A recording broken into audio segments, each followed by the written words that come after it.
Sir, ഇവിടെ നടി പറഞ്ഞ ഒരു കാര്യം ഏറ്റവും ശ്രദ്ധേയമാണ്. അതായത് അവരുടെ ബന്ധത്തിൽ ശാരീരിക ഉപദ്രവങ്ങൾ ഉണ്ടായിട്ടില്ല. പക്ഷേ തൻ്റെ ശരീരത്തിലും മനസ്സിലും ഒരിക്കലും ഭേദമാകാത്ത മുറിവുകളാണ് അവശേഷിപ്പിച്ചത് ആ ബന്ധം എന്നാണ് അനുപമ പറഞ്ഞു വെക്കുന്നത്.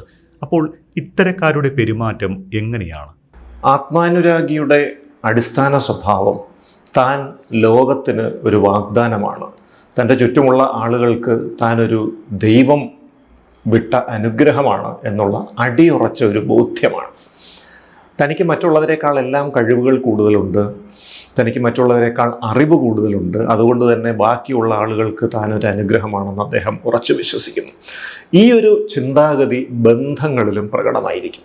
അദ്ദേഹം ശാരീരികമായി ഉപദ്രവിച്ചു എന്ന് വരില്ല, കാരണം അത് അദ്ദേഹത്തിൻ്റെ നിലവാരത്തിന് ചേരുന്ന ഒരു കാര്യമല്ല. പക്ഷേ മാനസികമായി മറ്റുള്ളവർ തൻ്റെ വിധേയരായി മാറാൻ വേണ്ട സകല കാര്യങ്ങളും അദ്ദേഹം ആവർത്തിച്ച് ചെയ്തുകൊണ്ടേയിരിക്കും. ഈ NPD ഉള്ള ആളുകൾ ചെയ്യുന്ന 2-3 പെരുമാറ്റങ്ങളുടെ ഉദാഹരണങ്ങൾ പറയാം. അതിലൊന്നാണ് ഗ്യാസ് ലൈറ്റിംഗ്. ഗ്യാസ് ലൈറ്റിംഗ് എന്ന് പറഞ്ഞാൽ വളരെ ആത്മവിശ്വാസത്തോടെ കള്ളങ്ങൾ പറയുക എന്നുള്ളതാണ്.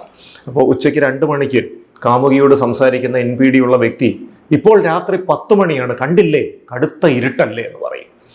അപ്പോൾ ആ പറയുന്ന ആ ആത്മവിശ്വാസം കേട്ടിട്ട് കാമുകിക്ക് ഒരു ആശയക്കുഴപ്പം തോന്നും. വെളിച്ചം കാണുന്നുണ്ട്, പക്ഷേ ഇനി എൻ്റെ കണ്ണിൻ്റെ കുഴപ്പം വല്ലതും ആണോ ഇത് എന്ന് തോന്നും. അപ്പോൾ സത്യമേത് മിഥ്യ ഏത് എന്ന് തിരിച്ചറിയാൻ കഴിയാത്ത വിധമുള്ള ഒരു ആശയക്കുഴപ്പത്തിലേക്ക് തൻ്റെ കാമുകിമാരെ നയിക്കാൻ അദ്ദേഹത്തിന് കഴിയും എന്നുള്ളതാണ്.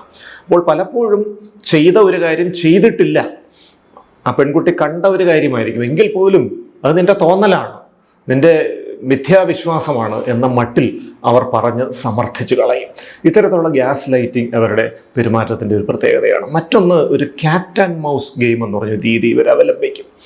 ദിവസങ്ങളോളം കാര്യമായി അങ്ങ് സ്നേഹിക്കുന്ന സമയത്ത് അമിതമായ സ്നേഹപ്രകടനം.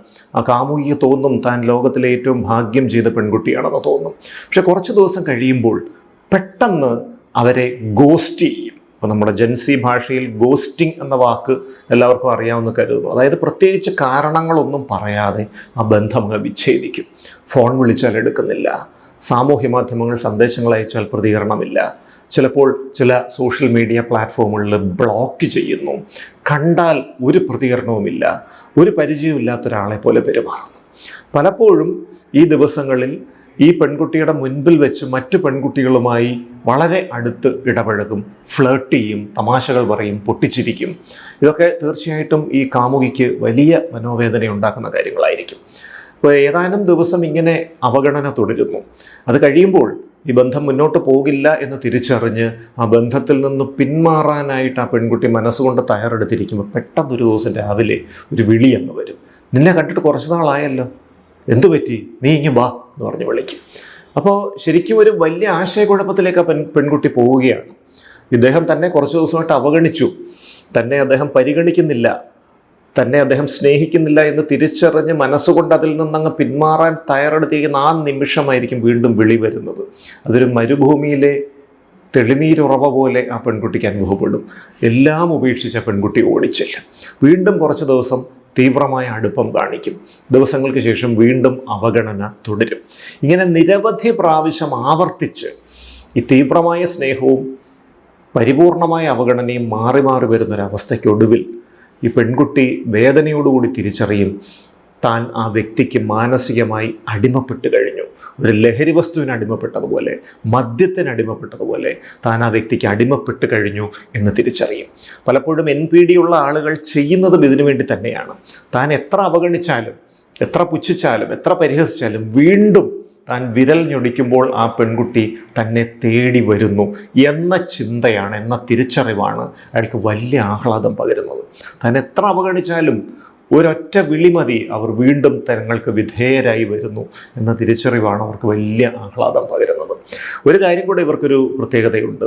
ഇവർക്ക് വേണ്ടുന്നത് ഇവരെ കൈയടിച്ച് പ്രോത്സാഹിപ്പിക്കുന്ന ഒരു ആരാധക വൃന്ദത്തെ മാത്രമാണ്. വിമർശനങ്ങളോട് സമ്പൂർണമായ അസഹിഷ്ണുതയാണ് ഇവരുടെ പ്രത്യേകത. ഒരു NPDയുടെ, ഒരു നാർസിസിസ്റ്റിക് പേഴ്സണാലിറ്റിയുടെ ചെമ്പ് തെളിയണമെങ്കിൽ അദ്ദേഹത്തിൻ്റെ അടുത്ത് ചെന്നിരുന്ന് അദ്ദേഹത്തിൻ്റെ ഒരു സഹപ്രവർത്തകനെക്കുറിച്ച് ചില നല്ല കാര്യങ്ങൾ നിങ്ങൾ പറയുക. അയാൾ വളരെ നല്ല രീതിയിൽ കാര്യങ്ങൾ ചെയ്യുന്നു, തൊഴിലിടത്തിൽ അദ്ദേഹത്തിന് വലിയ അംഗീകാരമുണ്ട്, അദ്ദേഹം ജീവിതത്തിൽ വളരെ നല്ല കാര്യങ്ങൾ ചെയ്യുന്നു, ഒരുപാട് പേർക്ക് ഉപകാരം ചെയ്യുന്നു, ഇങ്ങനെയൊക്കെ കുറേ പറയുക. ആദ്യമൊക്കെ മസിൽ പിടിച്ചിരിക്കുമെങ്കിലും കുറച്ച് കഴിയുമ്പോൾ NPDയുടെ മുഖഭാവം മാറുന്നത് കാണാം. അദ്ദേഹം അസഹിഷ്ണുത അദ്ദേഹത്തിൻ്റെ ശരീരഭാഷയിൽ പ്രകടമാവുന്ന കാണാം.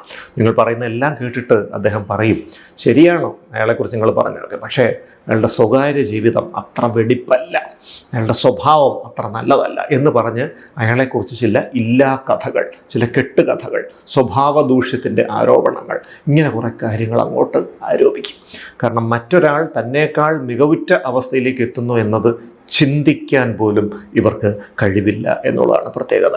ഇപ്പം NPD ഉള്ള ആളുകൾ അവർ പറയുന്നത് എല്ലാവർക്കും അവരോട് അസൂയയാണ്, അവരുടെ കഴിവുകൾ കണ്ട് എല്ലാവർക്കും അവരോട് അസഹിഷ്ണുതയാണെന്നുള്ളതാണ്. പക്ഷേ യഥാർത്ഥത്തിൽ ഈ NPD ഉള്ള വ്യക്തി മറ്റുള്ളവരോട് കടുത്ത അസൂയ വെച്ച് പുലർത്തുന്ന ഒരു ജന്മമാണ് എന്നുള്ളതാണ് സത്യം.